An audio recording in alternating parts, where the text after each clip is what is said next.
In this video, I'll show you how to replace the coolant in a Peugeot 308 with a 1.6 HDI diesel engine producing 120 horsepower. The procedure isn't very complicated, but like everywhere else, there are some nuances and pitfalls. Let's get started. For this procedure, we will need either a pit or a lift. The second extremely important point, I want to emphasize that the engine must be cooled down. Specifically, when you arrive at the garage, turn off the engine, open the hood, and wait for about an hour. Some people wait about 40 minutes. You can't drain the coolant from a warmed-up engine right away. It's unsafe for both the engine and for you. I don't think you want burns from nearly boiling coolant. Let's get started. Don't think that during that hour you just have to sit and wait. Trust me, you'll have plenty to do. From underneath, we remove the engine cover, and we almost have access to all the drain plugs, specifically to two of them. The first drain plug is the lowest point of the radiator, specifically this hose. It's relatively easy to remove structurally. This is where the locking bracket is installed. You bend it back, one side, then bend the second side and pull it out. No problems at all, but it's better to use a small flathead screwdriver. It's much more convenient with it. And then there will be a more complicated moment. You just need to pull this hose off the radiator towards you. Of course, while gently holding the radiator. Just so you know, all the connections are plastic. In fact, they are quite thick and strong, but nonetheless. Let's take a moment to pause. Taking this opportunity, I want to say thank you to my sponsors for supporting the channel. So, what I'm doing is liked and interesting to some people. If the video you're watching has turned out to be useful for you, if you want to support the channel, there's a link in the video description with all the details. Well, of course, there's a very nice bonus for all the sponsors. Let's continue. So, hardly anyone has removed it before me. So you need to pull the hose off carefully so you don't splash yourself, the garage, and everything around. You have to be careful. And don't rush. If you don't care and aren't afraid of spilling coolant everywhere, then it's much simpler. Look. If an hour has passed and the car has cooled down, you can safely remove the hose and drain the coolant. Just don't forget to unscrew the cap of the expansion tank first and release the pressure. Otherwise, there will be a lot more splashing. If an hour hasn't passed, you can prepare the second drain plug. It's located right here. Let's go deeper, behind the engine oil pan. And there we see the drain plug. And this is where it gets interesting. Getting my hand in there is really tough for me. It's extremely difficult. I have an average, regular-sized palm. If you manage to reach in there, then you're lucky. But most likely, you won't be able to do anything until you remove this part, this bracket. It holds this protective shield between the engine and the cabin. Let's get back to it. How do you remove the bracket? To make it a little easier, first, we need to remove these plastic fasteners. They look like this, like mushrooms. First, you need to pry it up and take it out. This is the element. And then the whole mushroom comes out easily. There are just two of them here. In reality, it sounds easy in words, but actually doing it is very inconvenient, and you might well expand your vocabulary. You'll really be remembering dozens of new curse words about the French often. But nevertheless, after the mushrooms, you need to unscrew one bolt. And one nut. Again, it sounds easy, but for me personally, this was the hardest part of the whole procedure. Again, because it's inconvenient. But nonetheless, you can see where to turn things on the screen, so good luck. Once you have the bracket in your hands, it's just a small matter. It's better to start draining from the radiator because it's easier to access, and the chances of spilling outside the container are lower. It turned out almost perfectly for me, but with one caveat. When I drained it, the expansion tank cap was closed. I released the pressure. But then I screwed the cap back on so that the coolant wouldn't drain so quickly. And after most of it had drained, I opened the lid and the liquid drained further. A little coolant remains in this hose, so I recommend carefully removing this clip.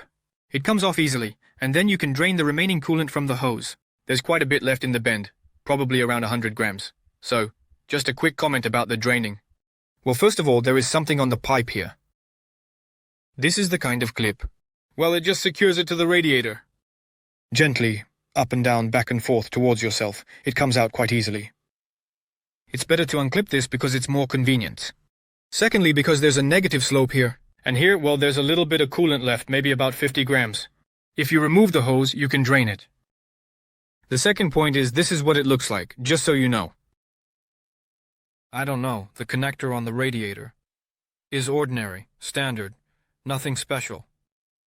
The trick is that when you're clipping it in, it's better to first clip this metal retaining bracket onto the hose, and then clip it in. This is the hose on the radiator. I'm translating into Russian. If you want to do it first, just clip this hose, yeah, you'll manage, and then secure it. It's all great, not bad, but this is the first time I'm doing it, and it turned out that the bracket This metal clip, the retaining one, I put it in the groove from the bottom, but it didn't fit into the groove from the top. That's good, so I twisted it, pulled on it, tried to pull it out, and just like that, everything came out. And if this were on a running engine, and you stepped away, let's say, around the corner to take a leak, well, that would be really bad. So it's better to start with the clamp, and then just once.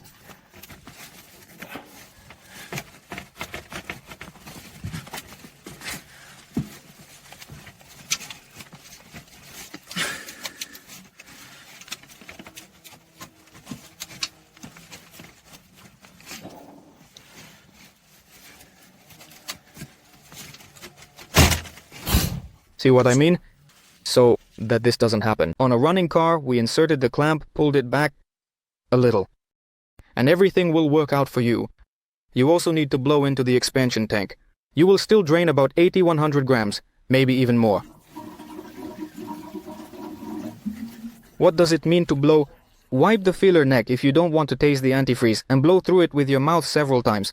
Antifreeze is easily blown out and drained. And finally, our cap is near the pump.